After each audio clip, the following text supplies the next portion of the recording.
All right, everybody, welcome in Schmolke Investment Team Practice Report. Look who we got, Buddy and I. John Eads from WAFB joins us for a special Schmolke Investment Team Practice Report. A little bit of scrimmage action today on a Saturday. And, of course, like we say every single practice report, it was hot as hell. And parents out there today had a good time meeting, talking to a lot of them. Talked to Braden Swinson's dad for a good bit. Talked to Dylan Carpenter's parents.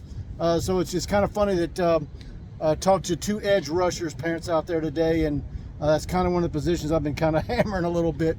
But I think things are really looking good under Coach Peoples. But what do you think, Buddy and Mr. Eads? Yeah, good to see John Eads joining us. He's going to give us a little bit of a tidbits. I want to first start off by saying once again, much respect, and everybody knows that we lost Ed Daniels yesterday. Ed has been on my show on Thursday for the last 15 years, and for all you young media guys, do it like Ed Daniels. It was never about him. It was always about who he was covering, high school, college, or pro football. So we give this report today in tribute to Ed Daniels. It was a tough day for me, folks. I've got Mike's good sunglasses, John, because I was talking to some parents, and all of a sudden, I don't know if they fell off my head, but I'm getting a little woozy. It's hot. You know, that Roberto's pork chop is going through me from last night. But, and what was really bothering me, guys, is not seeing DJ Chester, but there's been a bug around, and that's a much better word to hear with a bug. You can get, everybody knows the stomach bug and all that's been going around. Yeah. But John, I'll hand it off to you. He does a great job on Channel 9 with Jacques, does a great job with high school football. And so right into his belly, here's John Eads. I can't truck like Caleb Jackson can, but I'll take the handoff no less. Thanks, buddy. I think along the lines of DJ Chester and the offensive line, while it is good that it's not a serious thing, it's just a bug, he's kind of raised some concerns for me with how he's snapped, with how he's protected in the one-on-ones. So, yes, it's good he's not, injured, anything like that, but he's missing key reps right here. And I've already got concerns with his ability to not only get the snap off, but pass protect and stuff, which I know the guards and the tackles are back, and they're great, and Brian Kelly praised them today in the press conference, but the center is very important too, and he's the new guy in there, so these are important times for him to be on the field, practicing, getting ready for the season. But it was a good chance to see some other guys get in there. Weston Davis, Paul Mubanga, Deli took some snaps. So kind of like Kelly was talking about today, get those guys some good reps against the ones, because you're going to need that depth. There's injuries every year. You hope not. But you're going to need those guys to step up at times in key situations.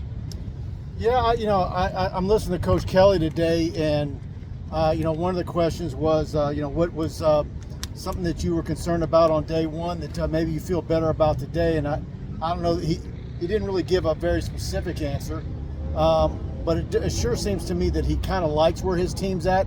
I think he likes he singled out the corners and not giving up the big play.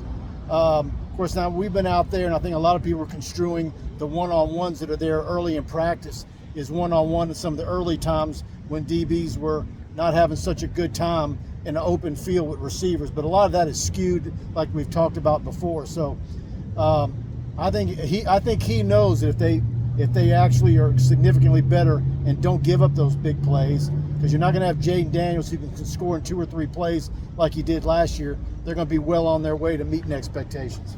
Yeah, good comments by John. I've been noticing the same thing on those one-on-one drills. DJ has been giving up some sacks, but look, iron sharpens iron, and that offensive line is helping that defensive line get better. Yeah. But John is right on case. Now, Coach did say Deli has worked appreciably harder and has gotten appreciably better at the shotgun center snap. If you go back to Florida State in the Dome 2 years ago, LSU was inside the red zone, snap over the head, you lose 14 yards, and now all of a sudden you're just struggling to get a field goal off.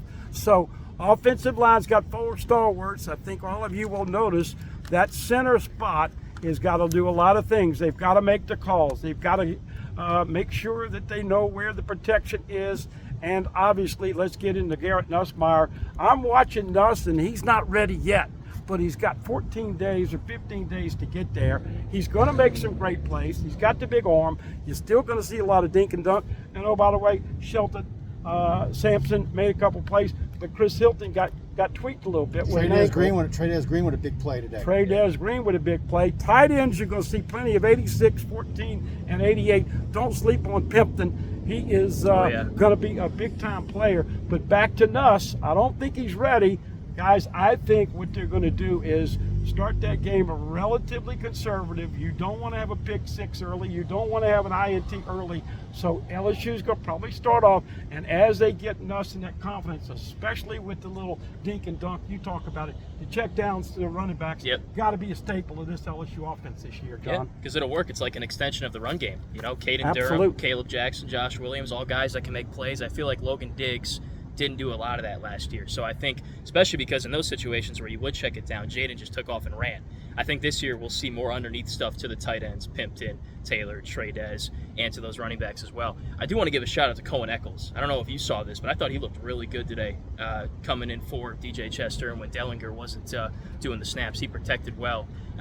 So, yeah, I mean, and back to your point about the question that was asked about the biggest improvement that he's seen, I think they're going to do different things with the safeties this year to avoid those big plays. So about the one-on-ones, that's purely a corner against a receiver or whatever like that. But nobody over the top. Exactly. Yeah, I think they're going to strategize to have more of that this season. P.J. Woodland had a near interception today in the team scrimmage drill. So just things like that. Stamps has interceptions almost every practice. Yep.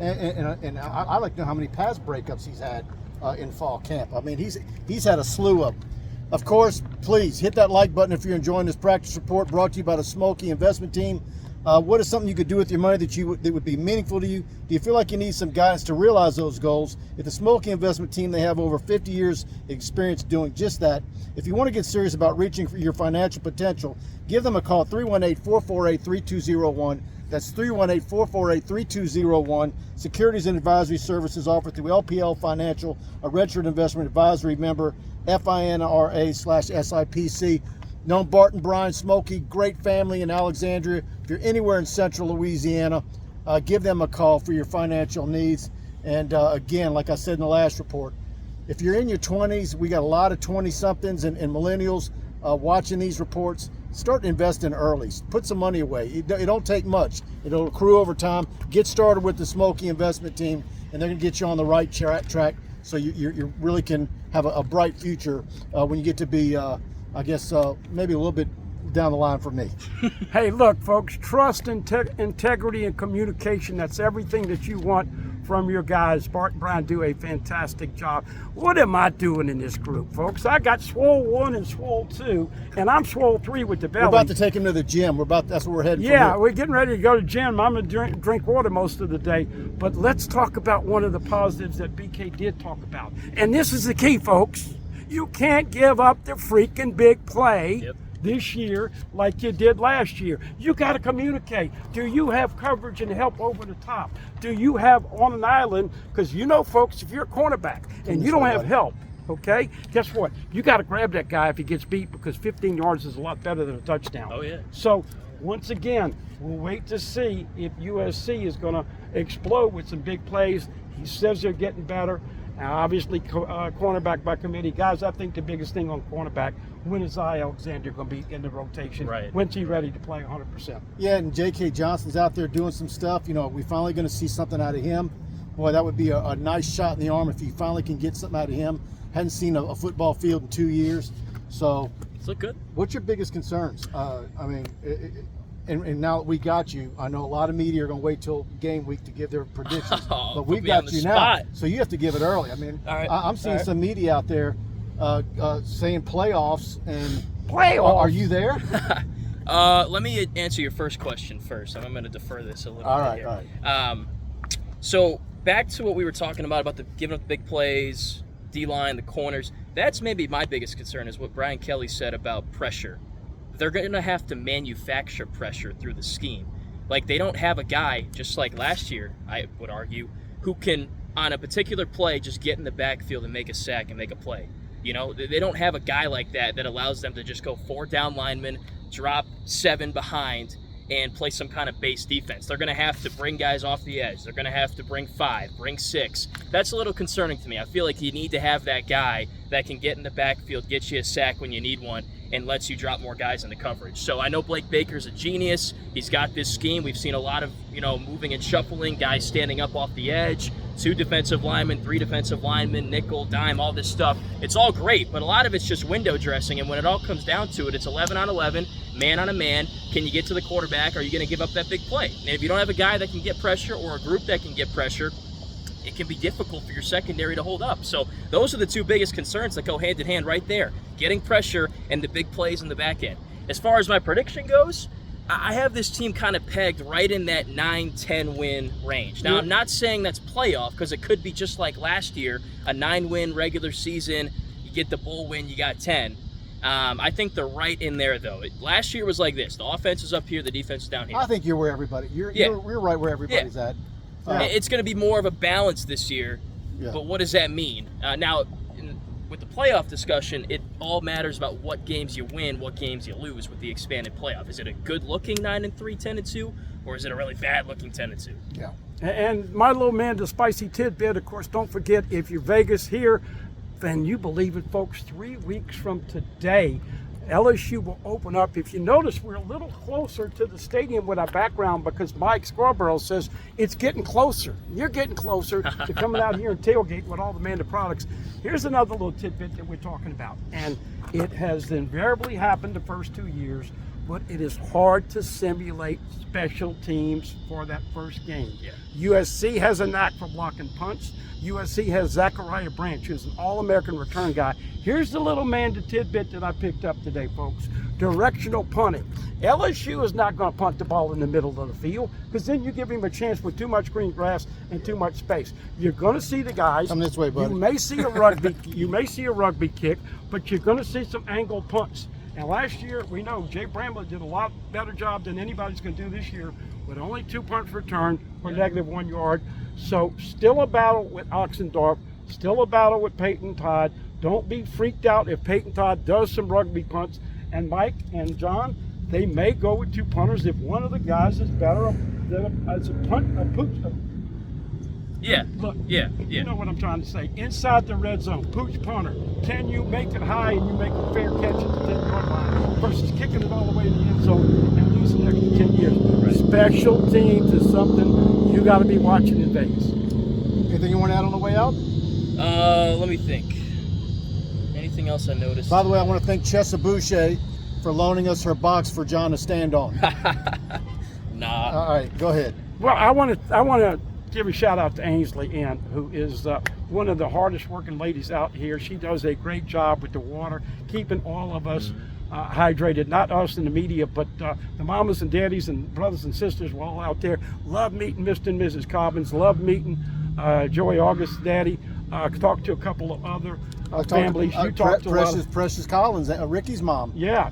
And so, but you know what? They're smarter. That's the question. Do you think he's number 2? I think Ricky's number 2. It's tough to tell, man. It's been AJ, it's been Ricky. That's who I talked to also. AJ Schwann's daddy. He's lost 17 pounds, but let's be honest. He's got to be ready if Nuss gets dinged. Nuss did have a couple passes where he threw off the back foot, but once again, exciting times. They got through. The biggest positive to me, you read everybody around the SEC. They're losing players, dropping like flies. Texas, 2 running backs, everybody else losing. LSU, DJ has a little bit of bug. The Weeks brothers had a little bit of bug. Emory Jones had the bug. And that made me nervous when he said that there's a GI bug going around the building and that they're wiping down for it. I'm like, well, let's hurry up and get out of here. No kidding. That's the last thing I want right now. But a good, solid, positive report. The big, bad, ugly grunt work is now in. You'll start to see a depth chart. We're back out here on Wednesday. Hope everybody doing well this weekend. All right, everybody. I think that's it for this Schmolke Investment Team Practice Report. Thanks to John Eads for joining us and made for a quicker report. And we'll be back out here on Monday. Our 4K raw footage will be up on the site as well. And Brian Kelly's presser from today is already on our YouTube channel. So, again, hit that like button, subscribe, notification bell. And, and by the way, guess at about 6:30 this evening, we got a tight end commitment to follow. and got a prediction for LSU on that one. So be tuning in for that one. I had a rough day, folks. I had to borrow Mike's sunglasses today. So good to see John. He's really come in here and done a fantastic job. And once again, a lot of work to do. They're making progress. I think the best thing that he said today, not giving up those deep balls on the corners. And once again, folks, Blake Baker has a knack of getting to that quarterback. This is going to be balls to the wall. You're not going to retreat and let them catch in front of you. They're going to go after people, which means they're going to get to the quarterback sometimes. Yep. Also means that they don't know where they have help and communicate, they're going to give up some big plays. But they're trying to minimize big plays on defense. I think if they do that, 9 or 10 is certainly in the realm of what we're all predicting. All right, guys. We'll see y'all Monday. Thank y'all.